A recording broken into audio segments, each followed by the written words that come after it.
I stood outside the Grand Riverside Hotel on a Saturday afternoon in June, wearing the best suit I'd ever owned. Through the glass doors, I could see white roses everywhere, champagne glasses catching the light, my daughter in a white dress that cost me $12,000, and security guards blocking my path like I was some kind of threat. "Sir, you need to leave the premises," the guard said, his hand on my chest. I looked past him, trying to catch Isabella's eye. My baby girl, 20 years old and getting married, and I couldn't even walk through the door. "That's my daughter in there," I said, my voice cracking. "I paid for this wedding." The guard didn't blink. "Sir, your name is on the exclusion list. If you don't leave voluntarily, we'll have to call the police." That's when I saw him, Ricardo, Maria's lover, walking toward the ceremony hall with my daughter on his arm. The man who was about to walk my Isabella down the aisle. The man who'd been sleeping with my wife for God knows how long. And my daughter was smiling at him like he was her hero. Before I tell you what happened next, do me a favor. If you've ever been betrayed by the people you loved most in this world, hit that like button. Subscribe to this channel, and drop a comment telling me where you're watching from, because I need to know I'm not alone in this. These stories matter. Your presence here matters. My name is Anthony Rivera. I'm 52 years old now, but this story takes place when I was 50. I was living in Houston, Texas, in a 4-bedroom house I'd bought with my own 2 hands and 20 years of back-breaking work. I thought I had everything. I thought I'd made it. I was wrong about a lot of things. Let me take you back to where it all started. Back when I still believed in the American dream. Back when I thought love was enough. I was born in Guadalajara, Mexico, in 1973. My father was Black American, a musician who came down to Mexico in the 60s and fell in love with my mother, a beautiful Mexican woman with eyes like honey and a laugh that could fill a room. He died when I was 7, and after that, it was just me, my mother, and the streets of Guadalajara. We lived in a small house near the Mercado Libertad, where my mother sold handmade blankets, and I helped carry them to customers for tips. The house had 2 rooms, a tin roof that leaked when it rained, and walls so thin I could hear our neighbors arguing every night. I'd lie on my mattress on the floor, listening to that sound, and I'd dream about somewhere else. Somewhere bigger, somewhere with possibilities. "Anthony," my mother would say, running her fingers through my curly hair, "you have your father's dreaming eyes. He always wanted more too." I was 18 when I met Maria Gonzalez. She was 16, working at her father's taco stand 3 blocks from our house. I'd walk past every day on my way to my job at the auto repair shop, and every day I'd slow down just to look at her. She had this way of moving, graceful like a dancer, even when she was just wrapping tortillas or wiping down tables. One day, I finally got the courage to stop. "How much for 3 tacos al pastor?" I asked. She looked up at me, and I swear to God, time stopped. Her eyes were dark brown, almost black, and when she smiled, I saw my whole future in that smile. "For you," she said, 40 pesos, but if you tell me your name, I'll throw in extra cilantro." "Anthony," I said. "Anthony Rivera." "Well, Anthony Rivera, I'm Maria, and you better come back tomorrow because my father makes the best carnitas on Thursdays." I came back every day for 3 months. We'd talk while she worked, about everything and nothing, about her dreams of having her own restaurant someday, about my dreams of going to America, about music and food and what we wanted our lives to look like. "You really think you'll go to America?" she asked me one evening as the sun set over the market. "I know I will," I said. "I'm going to make something of myself, Maria. I'm going to have a real house, a car that doesn't break down every week. I'm going to make enough money that my kids never have to worry about where their next meal comes from." She looked at me with those eyes, and I saw something there. Belief. She believed in me. "When you go," she said quietly, "will you forget about the girl at the taco stand?" I took her hand right there in front of God and everyone walking through the market. "I could never forget you," I said. "When I go to America, I'm going to come back for you. That's a promise." 2 years later, I married her. We had a small ceremony at the church near her parents' house, with maybe 30 people there. My mother cried. Maria wore a simple white dress her sister had made. We had no money for a honeymoon, So we spent our wedding night in the same small house where I grew up, holding each other and talking about the future until the sun came up. "We're going to make it, Anthony," she whispered in the dark. "Somehow, we're going to make it." For 3 years, we tried. I worked at the repair shop, then got a second job cleaning offices at night. Maria worked at her father's stand during the day and took in sewing at night. We saved every peso we could, but it never seemed like enough. We were living below the poverty line, eating rice and beans most nights, sharing one pair of decent shoes between us for church on Sundays. I'd lie awake at night, listening to Maria breathe beside me, and I'd feel this crushing weight on my chest. The weight of being a man who couldn't provide for his wife. The weight of broken promises. One night, after a particularly bad day where I'd gotten passed over for a promotion at the shop, I sat at our tiny kitchen table with my head in my hands. Maria came up behind me, wrapped her arms around my shoulders. "What are you thinking about?" she asked. "I'm thinking I need to go," I said. "To America, alone at first, make some real money, then I can send for you." She was quiet for a long time. When she finally spoke, her voice was small. "How long would you be gone?" "I don't know," I admitted. "Maybe a year, maybe 2. But Maria, I can't keep watching you wear the same 3 dresses. I can't keep living like this. I'm dying here, baby. We both are." She came around the table, sat in my lap, and put her hands on both sides of my face. "Then go," she said. "Go to America, chase that dream. But Anthony, you listen to me. You come back for me. You hear me? You don't leave me here forever." "I'll come back," I promised. "I'll always come back for you." That was the last promise I made before everything changed. 3 months later, I crossed the border into Texas with nothing but a backpack, $200 in my pocket, and my mother's rosary around my neck. I was 23 years old, and I was terrified. But I was also determined. I had a wife waiting for me. I had a future to build. I had no idea that the future I was building would one day collapse around me like a house made of cards. Houston hit me like a slap in the face. The heat was different from Guadalajara, thicker somehow, like breathing through a wet blanket. The buildings were taller. The cars were nicer. Everything moved faster, and I felt like I was always 3 steps behind. I stayed with my cousin Miguel in a 1-bedroom apartment in the Gulfton neighborhood. 6 of us in that apartment, sleeping in shifts, sharing the couch and the floor. Miguel worked construction, and he got me a job on his crew within a week. "You know anything about framing?" the foreman asked me that first day. "I'm a fast learner," I said. He looked me up and down, this big white guy with sunburned skin and hands like catcher's mitts. "You better be," he said. "I don't got time for dead weight." I worked harder than I'd ever worked in my life. 12-hour days in the Texas sun, carrying lumber, hammering nails until my hands bled, learning everything I could about construction. My back ached, my muscles screamed. But every Friday, when I got that paycheck, I thought about Maria back in Guadalajara, and it made it all worth it. I'd call her every Sunday from a payphone outside a grocery store.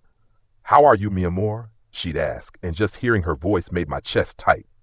"I'm good, baby. I'm working hard. I'm saving money. How are you?" "I miss you," she'd say, and I could hear the tears in her voice. "When are you coming back?" "Soon," I'd tell her. "I promise, soon." But soon turned into months. Months turned into a year. I was making decent money, better than I'd ever made in Mexico, but it still wasn't enough. Not for the life I wanted to give her. So I picked up weekend work doing landscaping. Then I started helping Miguel's friend Jose with his small painting business on the side. I was working 7 days a week, sleeping 4 hours a night, and sending every dollar I could spare back to Maria. I was living on dollar menu burgers and instant ramen, wearing the same clothes until they fell apart. But I was building something, a foundation, a future. One day, about 18 months after I'd arrived in Houston, Jose pulled me aside after a job. "Anthony," he said, "you're wasting your time working for other people. You know more about construction and painting than half the guys who own their own businesses. Why don't you start your own company?" I laughed. "With what money, Jose?" "I know a guy who does small business loans," he said. "For people like us, you got a work ethic, you got skills. That's all you need." I thought he was crazy. Me, running my own business? I was just a kid from Guadalajara who got lucky enough to cross the border. But Jose kept pushing, And eventually, I went to talk to his guy. His name was Mr. Chen, and he ran a small lending office in Chinatown. He looked over my work history, asked me about my plans, and then he did something that changed my life. He believed in me. "I'll give you 15,000, he said. "But you pay me back with interest and you don't miss a payment. You understand?" I understood. I shook his hand so hard I thought I might break it. "You won't regret this," I said. "I swear on my life, you won't regret this." With that 15,000, I started Rivera Construction and Painting. It was just me at first, doing small jobs, painting houses, fixing fences, doing bathroom renovations. I worked like a man possessed, sometimes pulling 18-hour days. I underbid everyone. I showed up early and stayed late. I made sure every job was perfect. Word spread. In the Hispanic community, in the working class neighborhoods, people started asking for me by name. "You want it done right? Call Anthony Rivera." Within 6 months, I had to hire 2 guys to help me. Within a year, I had a crew of 5. Within 2 years, I was making more money than I'd ever dreamed of. I paid Mr. Chen back in full. Then I saved every dollar I could. And finally, after 3.5 years of being away from Maria, I had enough. I flew back to Guadalajara with $10,000 in my pocket and a ring in my bag. When Maria opened the door to her parents' house and saw me standing there, she dropped the dish she was holding. It shattered on the floor, but neither of us cared. She ran into my arms, and I held her so tight I thought I might break her. "You came back," she sobbed into my shoulder. "You actually came back." "I told you I would," I said. "I always keep my promises."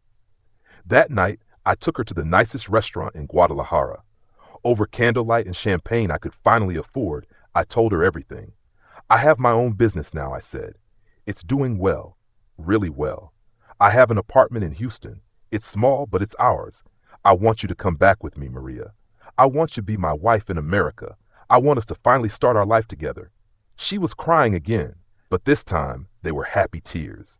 "Yes," she said. "Yes, yes, yes. 1,000 times yes." Getting her visa was harder than I expected. The temporary visa process took months of paperwork, interviews, and waiting. But finally, we got it. A 6-month tourist visa with the understanding that we'd figure out the permanent residency later. "We'll get you a green card," I told her. "Or we'll apply for citizenship. We'll do whatever it takes.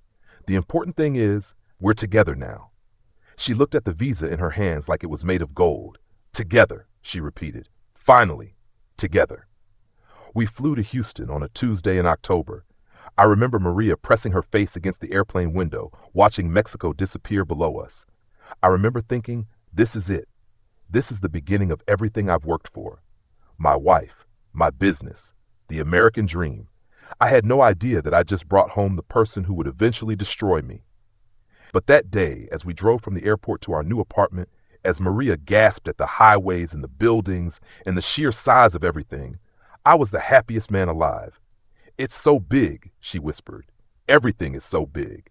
This is our home now," I said, squeezing her hand. "Welcome to America, baby. Welcome home." If I could go back to that moment, to that version of myself that was so full of hope and love and stupid, blind optimism, I'd tell him to pay attention, to notice the little things, to remember that visas expire, to protect what he'd built. But I can't go back. None of us can. We can only move forward with the mistakes we've made and the scars we carry. Maria fell in love with Houston the way I'd fallen in love with her, all at once, completely, without reservation. Our apartment was in Spring Branch, a neighborhood full of immigrant families chasing the same dream I was. 2 bedrooms, 1 bathroom, carpet that was worn but clean, and windows that looked out over a parking lot where kids played soccer every evening. To me, it was a stepping stone. To Maria, it was a palace. "We have our own washing machine," she said that first week, running her hands over the appliance like it was made of gold. "Anthony, we have our own washing machine." I remember standing in the doorway, watching her explore every corner of our new home, and feeling like I could conquer the world. This was what I'd worked for, this moment right here. But there was paperwork we needed to handle. The visa situation. "We need to apply for your permanent residency," I told her one evening, about a month after she'd arrived. "Or look into the green card process. I'll call a lawyer this week." "Okay," she said, barely looking up from the TV. She discovered American television and was obsessed with the cooking shows. Whatever you think is best. It's important, Maria. We can't let the visa expire. I know, she said, waving her hand. We have time. Don't worry so much. I should have pushed harder. I should have made the appointment that week. But I was busy. The business was growing faster than I could handle. I was bidding on bigger jobs, hiring more crew members, trying to keep up with demand. Every day was a sprint from sunrise to sunset. And Maria seemed happy. She'd found work at a small Mexican restaurant in our neighborhood, nothing fancy, but it gave her something to do and her own spending money. She made friends with the other women who worked there. She'd come home with stories about the customers and the crazy orders and the drama in the kitchen. Rosa's husband showed up drunk today, she'd tell me over dinner. Made a big scene. Her boss almost called the police. That's terrible, I'd say, only half listening, my mind still on the job I'd have to finish the next day. Are you even hearing me, Anthony? Of course I am. Rosa's husband. Drunk. I'm listening. She'd give me this look, somewhere between annoyed and sad, and I'd feel guilty. But then my phone would ring. Another client, another job, another opportunity.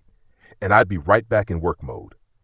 We're building something here, Maria, I'd tell her when she complained about how little time we spent together. All of this is for us, for our future. I know, she'd say quietly. I just miss you sometimes, even when you're sitting right next to me. Those words should have been a warning sign. But I was too focused on success to see the cracks forming in our foundation.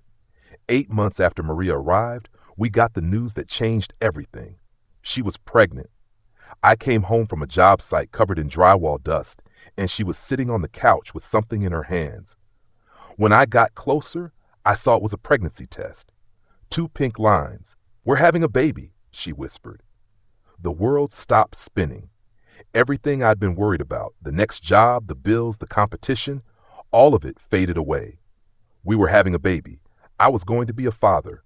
I dropped to my knees in front of her, put my hands on her still flat stomach. We're having a baby, I repeated, and then I was crying. Big, ugly, happy tears that I couldn't stop. Maria ran her fingers through my hair, and for the first time in months, I saw that look in her eyes again. The one from when we were young in Guadalajara. Love, pure and simple. We're going to be okay, she said. Aren't we, Anthony? We're going to be okay. Better than okay, I promised. I'm going to give you both everything. The best of everything. Isabella Marie Rivera was born on March 15, 2005, at Memorial Hermann Hospital.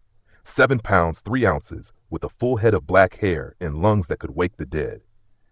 When they put her in my arms for the first time, I understood what people meant when they talked about love changing you. This tiny human, this perfect little person, she was mine, my daughter, my responsibility, my reason for everything.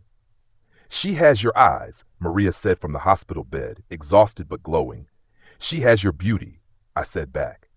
For those first few months, we were a team. Maria took care of Isabella during the day while I worked, and I'd come home and take the night shift, walking our crying baby girl around the apartment while Maria slept. We were exhausted. We were broke despite my growing business. Babies are expensive. But we were happy. I bought us a house when Isabella was 2 years old. A real house, not an apartment. 3 bedrooms, 2 bathrooms, a yard with a fence, and a swing set I built myself. It was in Humble, a suburb northeast of Houston, in a neighborhood with good schools and other young families. This is ours? Maria asked when I showed it to her for the first time. Anthony, this is really ours? Paid for with my own money, I said proudly. Well, mostly the bank's money, but we'll pay it off. This is our home, Maria, where we're going to raise our daughter, where we're going to grow old together. She cried when I carried her over the threshold. Isabella was confused by all the emotion, but she laughed anyway, her tiny hands grabbing at both of our faces. We made it, Maria whispered. We actually made it. And for a while, we had. I had the business, we had the house, we had our beautiful daughter. The American dream wasn't just a dream anymore. It was my life. But somewhere in all that success, in all that building and growing and achieving, we forgot something important. We forgot about Maria's visa. I don't remember when it expired. I don't remember getting a notice or a reminder. One day it was just gone, expired. and Maria was undocumented. We should fix this, I said when I finally realized years later. Isabella was maybe 5 or 6 by then. We should get you legal. Apply for citizenship. It's been so long, Maria said, and there was fear in her voice. What if they deport me? What if they separate me from Isabella? They won't, I said, though I had no idea if that was true. We'll get a lawyer. We'll figure it out. Let's just wait a little longer, she said, until we have more money saved, until we're sure. And like a fool, I agreed. We'd wait. We had time, except we didn't have time. Time was already running out, counting down to the day when everything would fall apart. When the woman I'd loved since I was 18 would become a stranger. When my daughter would choose a side and it wouldn't be mine. But I didn't know any of that yet. Back then, I still thought love was enough. I still thought I could protect my family from anything. I was wrong. Isabella grew up fast. Too fast. One day she was taking her first steps in our apartment, and the next she was starting kindergarten, her little backpack almost as big as she was. You be good for your teacher, I told her that first day, kneeling down to her level. And if anyone's mean to you, you tell them your daddy's the strongest man in Houston. She giggled, her front teeth missing. You're silly, Daddy. Silly about you, I said, kissing her forehead. Maria stood in the doorway watching us, and I caught something in her expression. Something I couldn't quite read. It was gone before I could ask about it. By the time Isabella was 10, Rivera Construction and Painting had 15 employees and more work than we could handle. I'd expanded into commercial jobs, renovating office buildings and restaurant spaces. The money was good, really good. We upgraded to a bigger house in Kingwood with 4 bedrooms, a pool in the backyard, and a 2-car garage where I parked my new truck. Look at us, I said to Maria one evening, standing in our master bedroom that overlooked the pool. Remember that little room in Guadalajara with the tin roof? I remember, she said, but there was no joy in her voice. Aren't you happy? I asked. She was quiet for a long time. I'm grateful, Anthony, there's a difference. I didn't understand what she meant. I still don't, really. How can you be grateful for something but not happy about it? The fight started small. Little disagreements about money, about time, about Isabella. You're never here, Maria would say. I'm building a business, I'd shoot back. I'm providing for this family. Isabella doesn't need another toy, she needs her father. I'm doing this for her, for both of you. Are you, or are you doing it for yourself? That question would hang in the air between us like smoke. I never had a good answer. Isabella was 13 when I first noticed how much she'd started to look like Maria. Same dark eyes, same way of tilting her head when she was thinking. But there was me in her too, in her laugh, in her determination, in the way she attacked her homework like it was a challenge to be conquered. I got an A on my science project, she told me one night at dinner, beaming. That's my girl, I said, reaching across the table to high-five her. But when I looked at Maria, she wasn't smiling. She was pushing food around her plate, lost in thought. Everything okay? I asked. Fine, she said, which I'd learned was woman code for nothing's fine, but I don't want to talk about it. I should have pushed. I should have asked more questions, but I was tired, and there was always another job to bid on, another problem to solve. The distance between us grew like a slow leak you don't notice until there's water all over the floor. We still shared a bed, but we turned into strangers who lived in the same house. We'd have entire conversations about schedules and bills without actually talking about anything that mattered. I need money for Isabella's school trip, she'd say. How much? 300. Done. It's in the checkbook. And that would be the extent of our interaction for the day. Sex became a scheduled thing, something we did out of obligation rather than desire.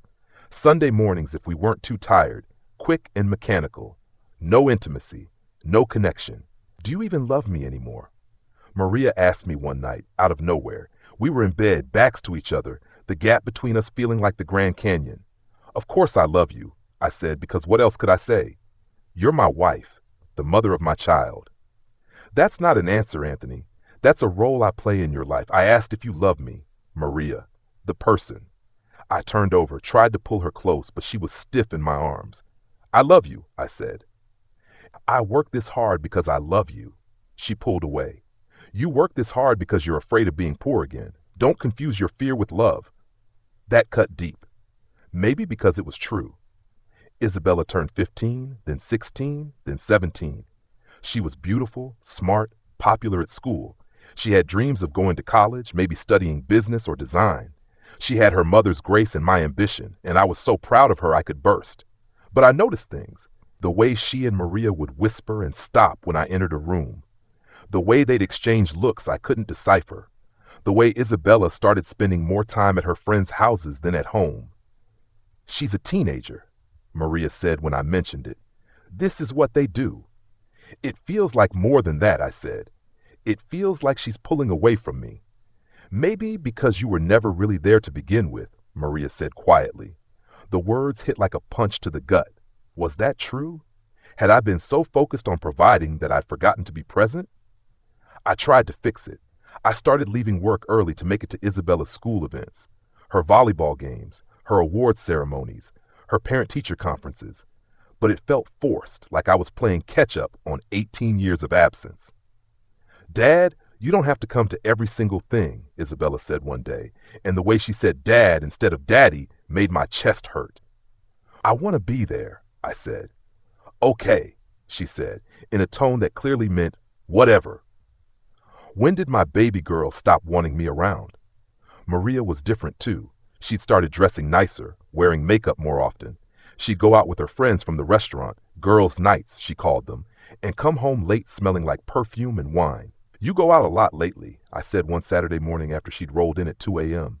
"I'm allowed to have friends, Anthony." "I didn't say you weren't. I miss you. I feel like I'd never see you anymore." She laughed, but it wasn't a happy sound. "Now you know how I felt for the last 20 years. There was something in her eyes I'd never seen before. Something cold, distant, like she was already halfway gone and just hadn't told me yet. I found the first piece of evidence by accident. A text message that popped up on her phone while she was in the shower. The phone was on the counter, face up, and I just glanced at it without thinking. "Can't wait to see you tonight. You make me feel alive again." The sender's name was just a letter, R. My hands shook as I picked up the phone, but it was locked. I put it down quickly when I heard the shower turn off, my heart pounding. Who the hell was R? I told myself it was nothing. A friend, a misunderstanding. But the seed of doubt had been planted, and once you start looking for betrayal, you see it everywhere. Late-night phone calls she'd taken in another room. Unexplained absences, a new lightness in her step that had nothing to do with me. The way she'd smile at her phone and then quickly put it away when she noticed me watching. "Are you seeing someone?" I asked her one night, point blank. She didn't even flinch. "What? Are you having an affair?"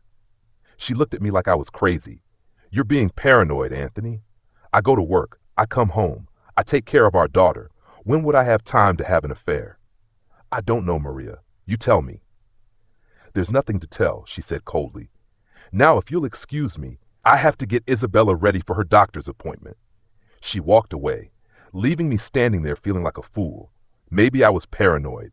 Maybe I was looking for problems that didn't exist. But in my gut, I knew. The same way you know when a storm's coming, even before the sky gets dark. Something was wrong. Something fundamental had shifted in my marriage, and I had no idea how to fix it. Isabella turned 20 in March. We threw her a party at the house, invited all her friends and our extended family. She looked so grown up it made my chest ache. My little girl, now a woman. "Make a wish, Mija," I said as she leaned over her birthday cake. She closed her eyes, made her wish, and blew out the candles. When she opened her eyes and looked at me, I saw something there that scared me. Pity, maybe, or sadness. "What did you wish for?" Maria asked. "If I tell you, it won't come true," Isabella said, but she was looking at her mother, not at me. 2 months later, she told us she was engaged. His name was Marcus Thompson. He was 23, worked in IT, and had proposed to her after dating for 8 months. 8 months, and this was the first I was hearing about him. "Why didn't you tell me you had a boyfriend?" I asked Isabella when she broke the news. "I did tell you, Dad, multiple times. You just weren't listening." Had she? God, maybe she had, and I'd been too busy with work to pay attention. "I want to meet him," I said. "You will. He's coming to dinner on Sunday." Marcus was fine. Nice kid, polite, Good job. Everything a father should want for his daughter. But when I looked at Isabella sitting next to him, looking at him the way she used to look at me when she was little, I felt something dark and bitter twist in my chest. I was losing her. Maybe I'd already lost her. We're thinking a summer wedding, Isabella said over dessert. Something nice but not too expensive. Don't worry about the money, I said quickly. I'll pay for it. Whatever you want. Anthony, Maria started, but I cut her off. This is my daughter's wedding. I'll pay for it. Isabella and Marcus exchanged a look. Thanks, Dad, she said quietly. That's really generous. After they left, Maria turned to me. We need to talk about money. We have money, I said. The business is doing great. That's not the point. You can't just throw money at every problem, Anthony. You can't buy her love. I'm not trying to buy anything. I'm trying to give my daughter the wedding she deserves. What she deserves, Maria said, her voice rising, is a father who was actually present in her life. But it's too late for that now, isn't it? We didn't speak for 3 days after that fight, and in that silence, I didn't know that Maria was already planning, that she'd been planning for months, that the wedding I was so eager to pay for would become the worst day of my life. If you've ever had that feeling, like something terrible is coming, but you can't see it yet, you know what I mean. It's like standing in an open field watching storm clouds gather on the horizon. You know you should run, should take shelter, but your feet won't move. That's where I was. Storm clouds gathering, and me standing still, waiting for the lightning to strike. The wedding planning started in June. Isabella wanted a September wedding, which gave us 3 months to pull everything together. She and Maria threw themselves into it with an intensity that shut me out completely. We're looking at venues this Saturday, Maria announced one morning over coffee. Great. What time should I be ready? Maria and Isabella exchanged one of those looks again. It's kind of a mom-daughter thing, Isabella said carefully. You understand, right, Dad? No, I didn't understand. It was my money paying for it, but I wasn't invited to help plan it. Sure, I said, swallowing the hurt. You two have fun. I threw myself into work, like always. Took on a huge commercial job renovating a medical office building. Kept myself busy 14 hours a day so I wouldn't have to think about how I'd become a stranger in my own home. But at night, lying in bed next to Maria, I couldn't escape the feeling that I was sleeping next to someone I didn't know anymore. She smelled different. Not bad, just different. Like unfamiliar cologne or someone else's soap. She'd started working out too, going to a gym 3 times a week. Coming home flushed and energized in a way she never was after a day at the restaurant. You look good, I told her one evening, trying to be supportive. Thanks, she said, barely glancing at me. Maybe we could go out sometime. Just the two of us, like a date. I'm pretty busy with wedding stuff, Anthony. After the wedding, then? Sure, after the wedding. But the way she said it, I knew there would always be another reason, another excuse. I started paying closer attention. I couldn't help it. Little things started adding up like pieces of a puzzle I didn't want to complete. Her phone was always face down now, always on silent. She'd take it with her everywhere, even to the bathroom. She'd started doing her hair differently. Bought new clothes, nicer than anything she'd worn in years. She'd hum while she cooked, happy in a way she hadn't been with me in God knows how long. One night, I woke up at 3 a.m. and reached for her, but her side of the bed was empty. I found her in the living room, texting someone and smiling at her phone like a teenager. Who are you talking to at 3 a.m? I asked. She jumped, nearly dropping the phone. Jesus, Anthony, you scared me. Who is it? Rosa. She's having problems with her husband again. She needed someone to talk to.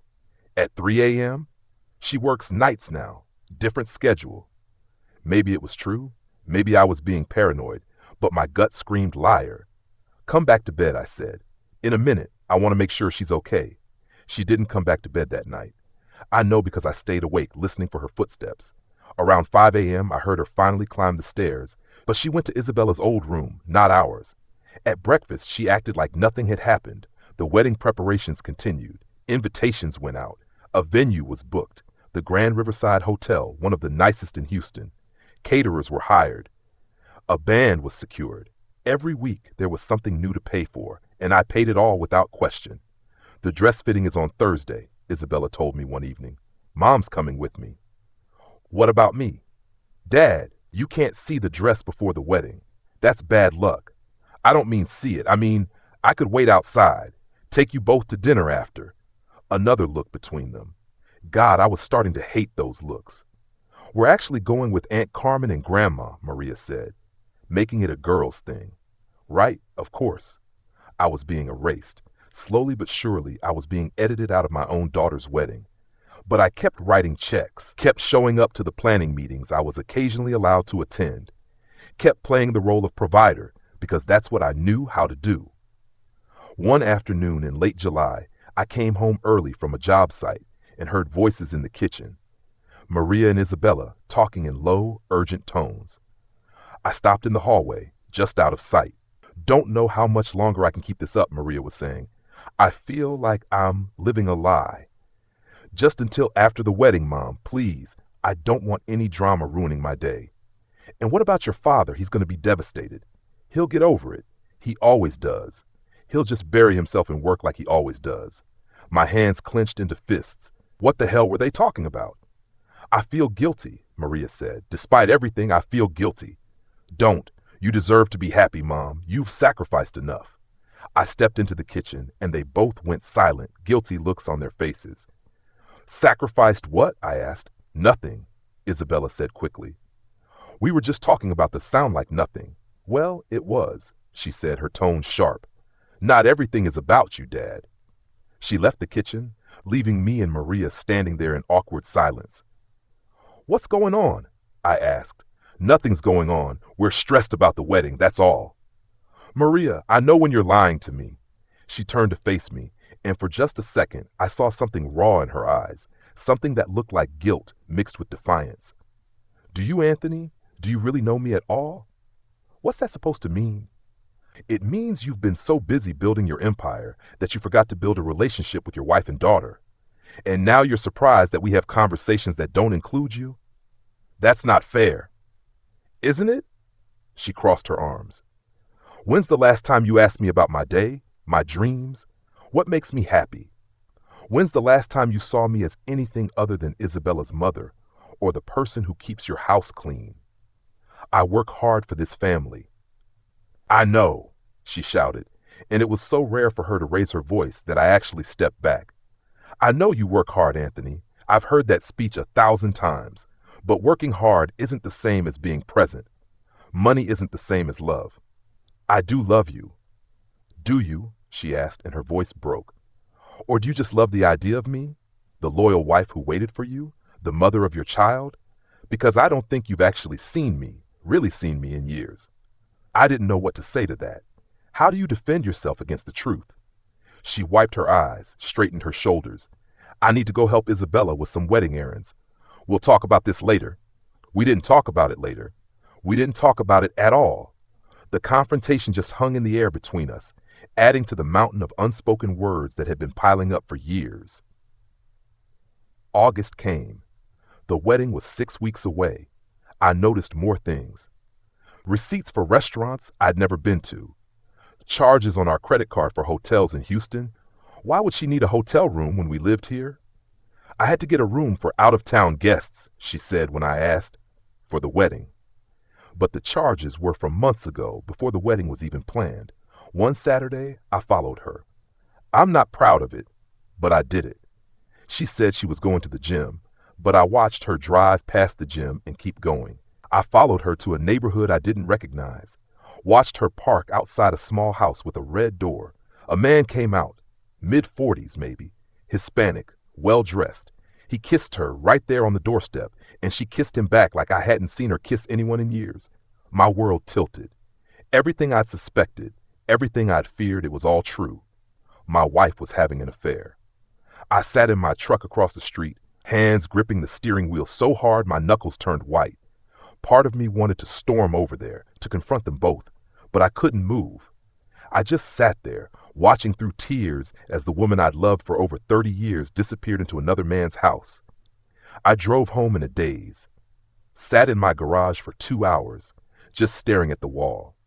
When Maria came home that evening, she was glowing, happy in a way I hadn't seen in years. How was the gym? I asked, my voice flat. Good. Really good workout today. I wanted to scream. I wanted to tell her I knew. But something stopped me. Maybe it was cowardice. Maybe it was denial. Maybe I was just so tired of fighting that I didn't have the energy for one more battle. That's great, baby, I said. I'm glad you're taking care of yourself. She smiled at me, completely oblivious to the fact that my heart was breaking into 1,000 pieces. That night, I lay in bed next to her, and for the first time in our marriage, I understood what true loneliness felt like. You can be in bed with someone, close enough to feel their breath, and still be completely, utterly alone. Maria, I whispered into the dark. Do you still love me? She was quiet for so long I thought maybe she'd fallen asleep. But then she spoke, and her words cut deeper than any knife. I don't know, Anthony. I honestly don't know anymore. September arrived with all the subtlety of a freight train. The wedding was 3 weeks away, and the house had transformed into command central for Operation Perfect Wedding. There were seating charts on the dining room table, samples of centerpieces in the living room, and a dress that cost more than my first car hanging in Isabella's old bedroom.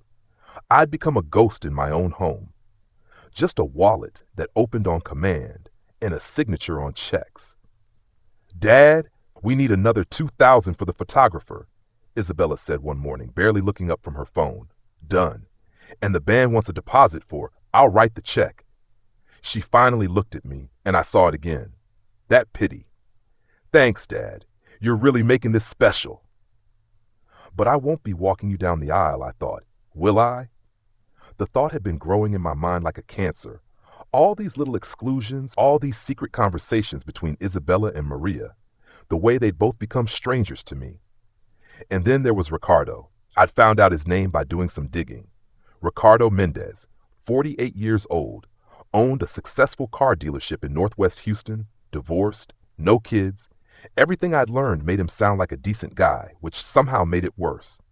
I'd driven by his house a few more times, like a stalker, hating myself for it but unable to stop. Once, I saw him and Maria in his driveway, laughing about something. She touched his arm, and the casual intimacy of it made me want to put my fist through my windshield. How long had this been going on? Months? Years? And did Isabella know? That question kept me up at night. My daughter, my baby girl, did she know her mother was cheating on me? Was she helping to cover it up? I thought about confronting Maria, demanding the truth. But what would that accomplish? She'd already told me she didn't know if she loved me anymore. What more was there to say? Instead, I worked. I took on more jobs than I could handle, stayed at sites until 9 or 10 at night, came home exhausted enough that I couldn't think, couldn't feel.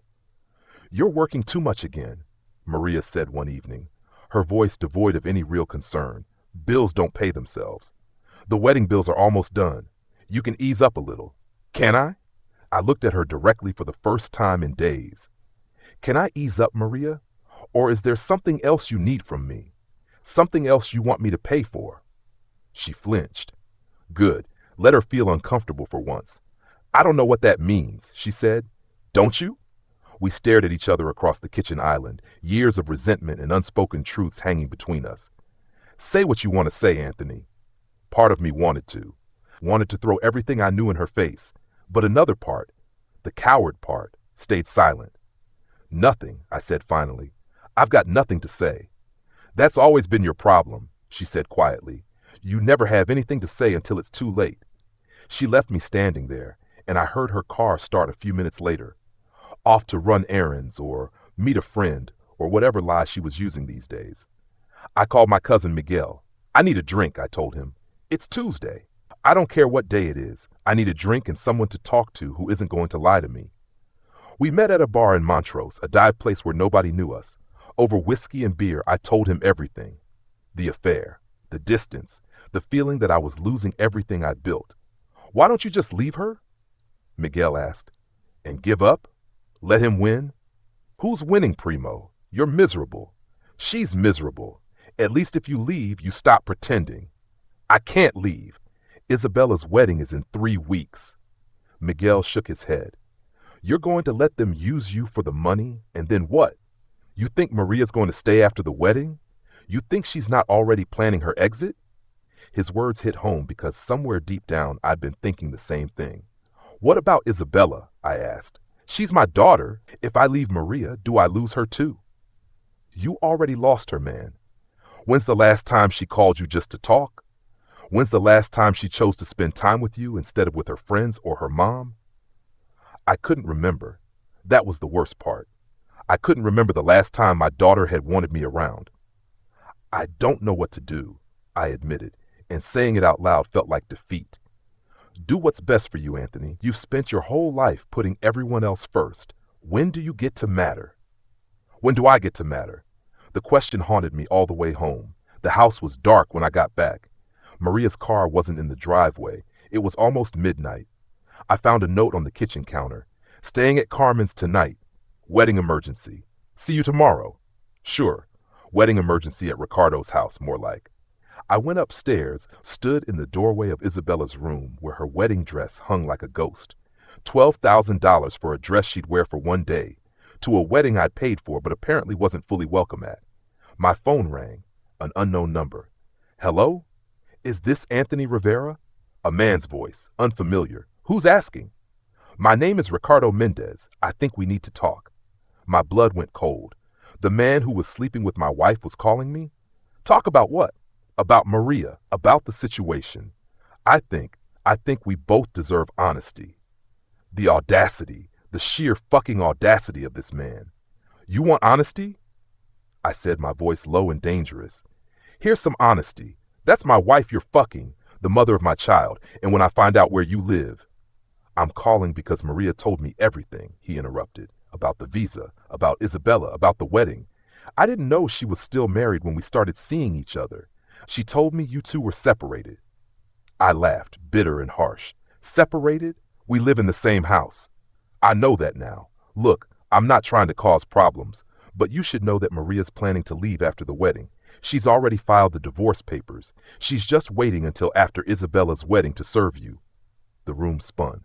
Divorce papers, filed, waiting to serve me. Why are you telling me this? I asked. Because you deserve to know. And because I think Maria's been lying to both of us about a lot of things. He hung up before I could respond. I sat on Isabella's bed holding my phone, my entire world crumbling around me. Divorce papers. After the wedding, she was going to take my money, use me for the wedding, and then serve me divorce papers. And Isabella knew, had to know. That's why she'd been so distant. That's why they'd been having all those private conversations. My daughter knew her mother was leaving me, and she hadn't said a word. I didn't sleep that night. I sat in my office looking at photos of our life together. Wedding pictures from Guadalajara. Isabella as a baby. Our first house. Holidays and birthdays and moments that once meant everything. When had it all gone wrong? When had I lost them? The answer was simple and devastating. I'd lost them the moment I chose work over presence, money over time, providing over loving. But that didn't make what they were doing right. Using me, lying to me, planning to discard me the moment the wedding was over. As the sun came up, I made a decision. I wouldn't say anything. Not yet. I'd play along, pay for the wedding, smile for the pictures, be the good father and husband they expected me to be. But after the wedding, after Isabella said I do and the checks cleared, they'd see a side of Anthony Rivera they'd never seen before. I'd spent 20 years being the one who provided. Time for me to be the one who protected what was mine, even if what was mine was just my dignity. 2 weeks before the wedding, Maria moved into the guest bedroom. No explanation, no discussion. She just started sleeping there, and I was expected to accept it like everything else. More comfortable for my back, she said when I asked. Sure, her back. Not the fact that she couldn't stand to share a bed with me anymore. Isabella was over at the house constantly now, her and Maria in the dining room for hours, going over last-minute details. They'd stop talking when I walked through, wait for me to pass, then start again in hushed tones. I was the enemy in my own home, the outsider, the man with the checkbook who wasn't welcome at the table. Dad, I need you to pick up your tux on Thursday, Isabella said one morning, her tone businesslike. Cold. Sure, baby. Anything else you need? She looked at me like I was a stranger. No, just the tux. Isabella, I said, and something in my voice made her pause. Can I ask you something? I'm kind of busy, Dad. Did I do something wrong? Something to make you pull away from me? She was quiet for a long moment, and I saw conflict in her eyes, like she wanted to say something but couldn't.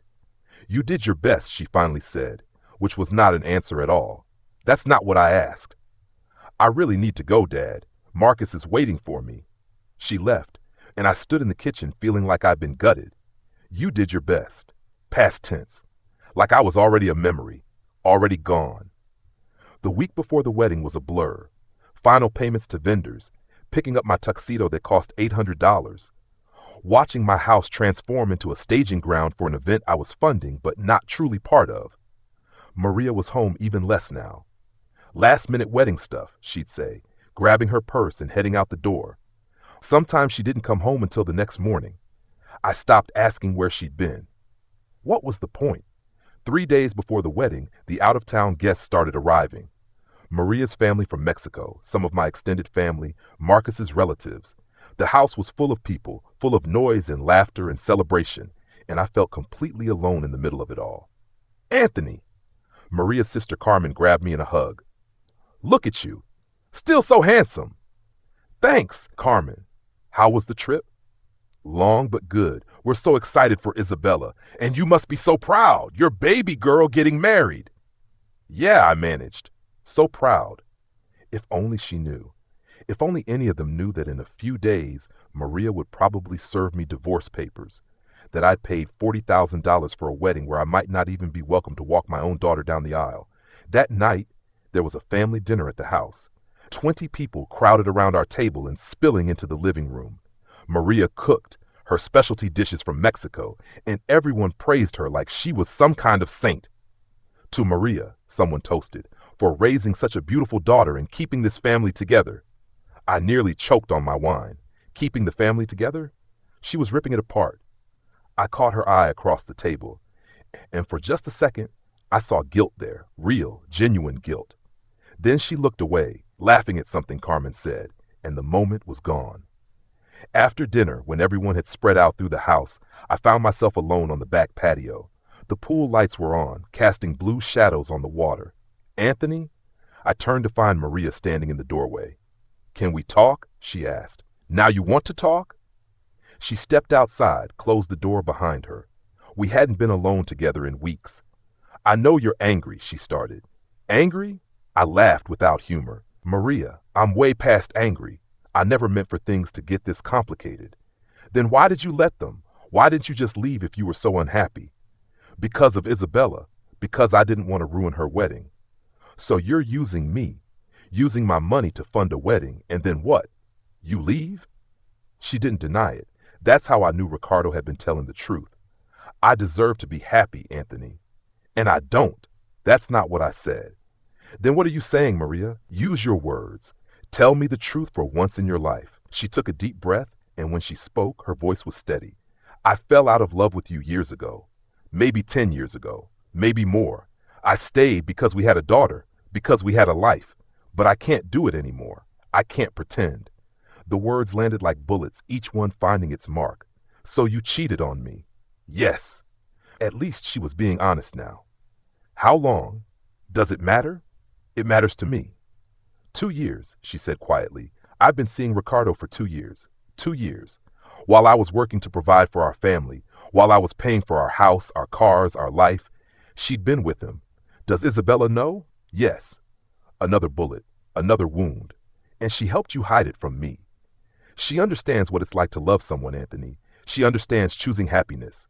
She's choosing you over me. She's choosing not to take sides. She loves us both. Bullshit. If she loved me, she would have told me what was happening. She would have given me a chance to fix this. There's nothing to fix. Maria's voice rose. This isn't something you can fix with money or grand gestures or working harder. This is about two people who grew apart, who want different things, who don't love each other anymore. I still love you, I said, and I hated how pathetic it sounded. No, you don't. You love the idea of us, the success story, the immigrant who made it and brought his wife to America. But you don't love me, Anthony. You barely even know me anymore. Maybe she was right. Maybe I had been so focused on building our life that I forgot to live it. What happens after the wedding? I asked. I filed for divorce. My lawyer will serve you the papers next week. And the house? We'll split everything. It's only fair. Fair? I nearly laughed. You cheated on me for 2 years and you want to split everything? I've been your wife for over 25 years. I've earned half of everything we have. You want half? Fine. Take half, but I'm calling ICE on you, Maria.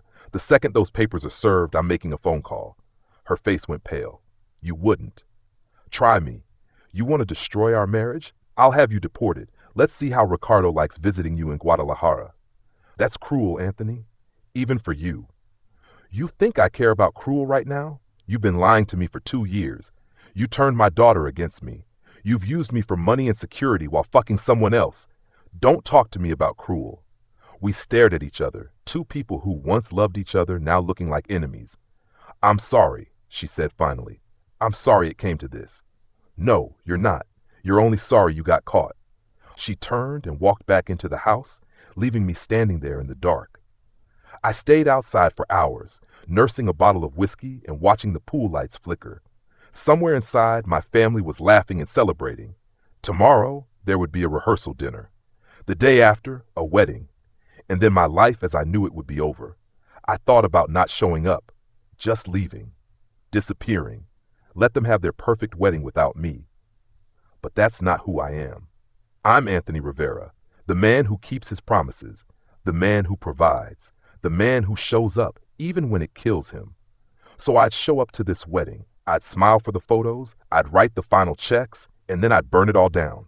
The rehearsal dinner was held at Romano's, an upscale Italian restaurant in downtown Houston.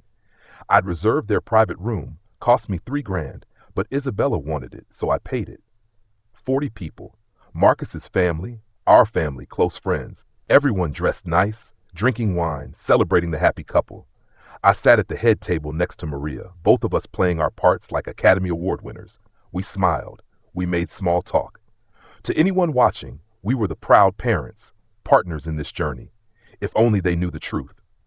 Anthony, you must be so proud, Marcus's mother said to me, her hand on my arm.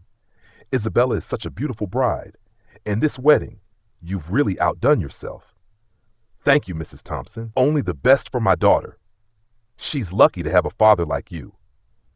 I glanced at Isabella across the table, deep in conversation with Marcus. She hadn't looked at me once since we'd arrived. I'm the lucky one, I said, because that's what you're supposed to say. The dinner progressed through courses, appetizers, salads, entrees. People gave toasts. Marcus's father talked about the first time Marcus met Isabella and knew she was the one. Carmen gave a tearful speech about watching Isabella grow up. Then it was my turn. I stood up, glass in hand, and the room went quiet. All eyes on me. Maria looked nervous. Isabella looked resigned. I'm not good with words, I started. Never have been. I'm better with actions, with providing, with making sure the people I love have what they need. People nodded, smiling. 20 years ago, Isabella came into my life and everything changed. I worked harder, dreamed bigger. Everything I did was for her. To give her opportunities I never had. To make sure she never went without. I looked at Isabella. She was looking at her plate. I thought if I could give her everything, the best house, the best schools, the best life, that would be enough. That she'd know how much I loved her. That she'd see my work as proof of my love. My voice cracked just a little. But somewhere along the way, I forgot that kids don't need things. They need time. They need presence.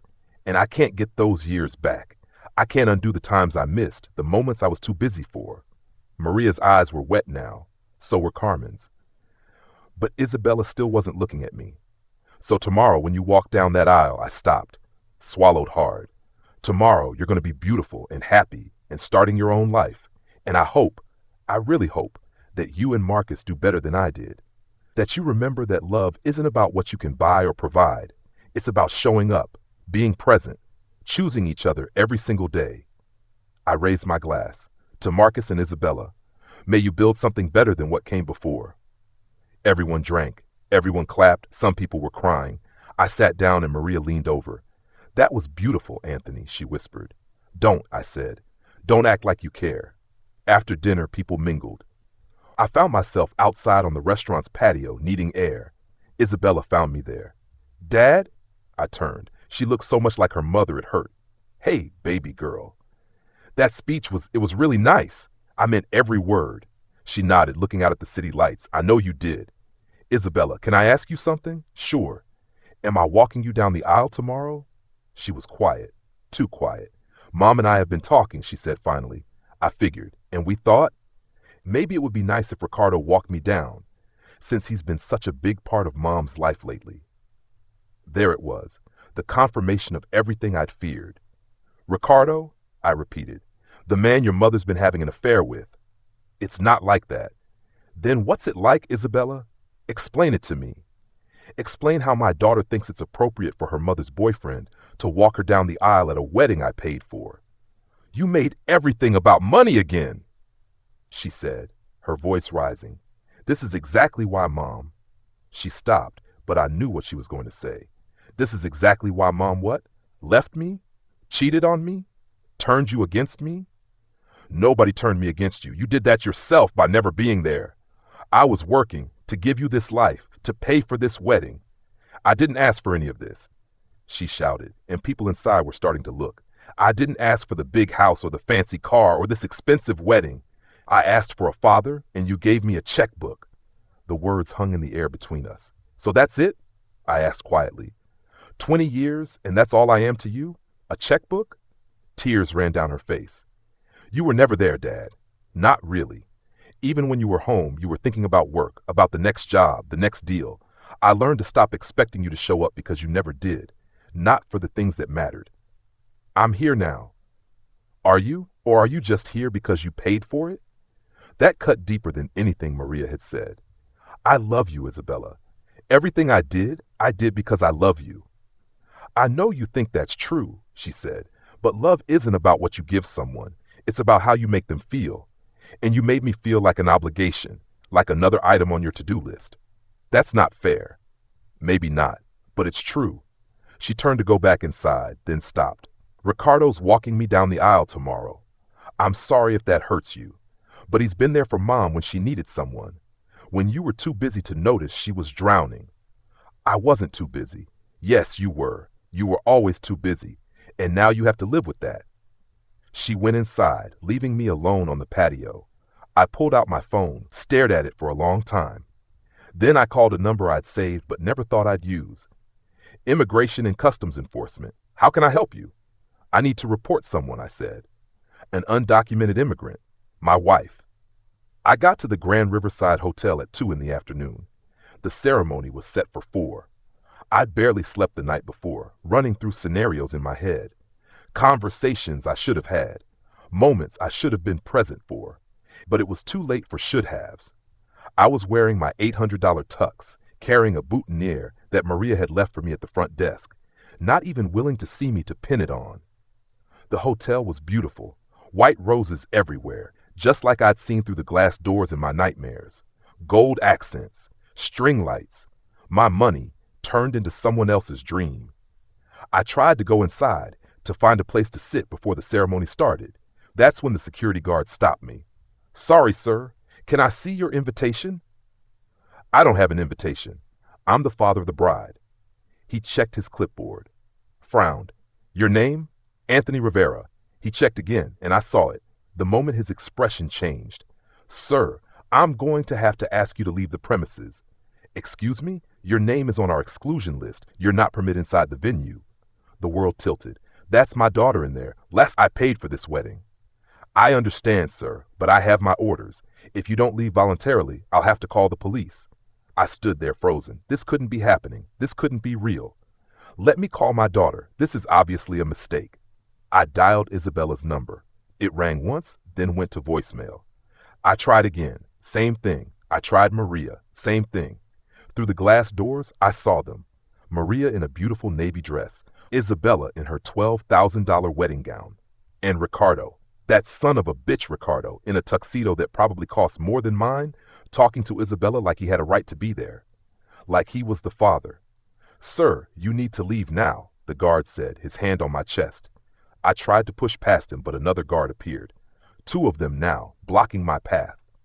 That's my daughter, I shouted, not caring who heard me. My daughter! I paid for this wedding. I have a right to be here. People were staring now. Guests arriving for the ceremony, looking at me like I was crazy, like I was the problem. Marcus's parents hurried past, avoiding eye contact. Carmen saw me and quickly looked away.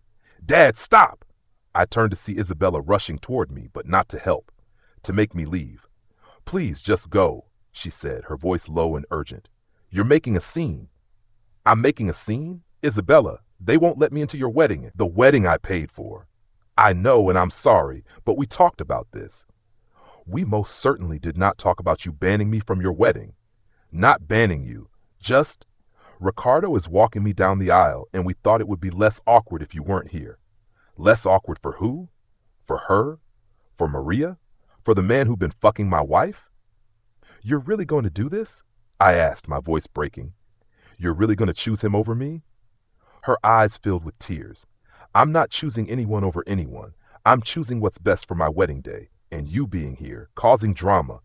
I wouldn't cause any drama if you just let me sit in the back. Let me watch my daughter get married. I can't, Dad. I'm sorry. Please just go home. We can talk about this later. When? After you and your mother have taken me for everything I'm worth? After the divorce papers are served? Isabella's face went pale. How did you? I know everything, Isabella. The affair, the divorce, your plan to use me for the wedding money and then cut me out. I know it all. Then you know why we did it this way, she said quietly. Because we knew you'd try to control everything. Make it about you. It's my money. My daughter. How is it not about me? Because everything is always about you, she shouted. Your business, your success, your pride, never about what anyone else needs or wants. The ceremony music started inside, the signal that it was time. Isabella looked back at the doors, then at me. I have to go, she said. Baby, please, don't do this. I'm sorry, Dad. I really am. But you made your choices, and now I'm making mine. She turned and walked away. My daughter, in the dress I bought at the wedding I funded, walking away from me like I was nothing. I watched through the glass as Ricardo offered her his arm, as they walked down the aisle together, as everyone stood and smiled, as my daughter got married without me. I sat in my truck in the parking lot for the entire ceremony. Through my phone, I could hear notifications coming through. Photos people were posting on social media. Isabella smiling, Marcus crying, Ricardo giving her away like he had earned that right. When the ceremony ended, guests started filing out for the cocktail hour. I saw Maria laughing with her sisters. I saw Marcus's parents congratulating the happy couple. Not one person came looking for me. I drove home in my tuxedo, past the house I'd bought, into the garage I'd built. I sat there in the dark for a long time. Then I made 2 phone calls. The first was to my lawyer. I want my daughter removed from my will. Everything. Every penny. She gets nothing. The second was to ICE. I called a few days ago about my wife, Maria Rivera. I want to confirm that report. She's at the Grand Riverside Hotel right now. The wedding should be wrapping up in a few hours. I gave them all the information they needed. Her full name, her description, the fact that she'd overstayed her visa by 15 years. We'll send officers to her residence tomorrow morning, they said. Thank you. I hung up and sat in the silence of my empty house. Was this revenge? Yes. Was it petty? Probably. But they'd taken everything from me. My daughter, my marriage, my dignity. I had nothing left to lose. They came for Maria at 6 a.m. on a Monday morning, 3 days after the wedding. I wasn't there. I'd moved into a hotel, but I got the call from Isabella. What did you do? She screamed into the phone. What the fuck did you do? I did what I had to do. They're deporting her. Mom is being deported because of you. Your mother is being deported because she overstayed her visa. That's not my fault. You called them. You reported her. How could you do this? The same way you could ban me from your wedding. The same way you could choose Ricardo over me. We all do what we think we have to do, Isabella. She was crying now, ugly sobs that would have broken my heart if I had any heart left to break. I hate you, she said. I will never forgive you for this. That's okay, I said calmly. You're not in my will anymore anyway, so we're even. You're cutting me out of your will? Why should you get my money when you clearly don't want anything else from me? You made it very clear that I'm just a checkbook, so I'm closing the checkbook. Dad, please. Don't call me that. I'm not your dad anymore. I'm just the guy who paid for your wedding, the guy you didn't want there, The guy who wasn't good enough to walk you down the aisle. That's not. I hung up. She called back 17 times. I didn't answer. Maria was deported within a week. I didn't go to see her before they put her on the plane. What would have been the point? She'd made her choices. Now she had to live with the consequences. Ricardo apparently went with her, moved to Guadalajara to be with her, which I have to admit, I didn't see coming. Maybe he actually loved her.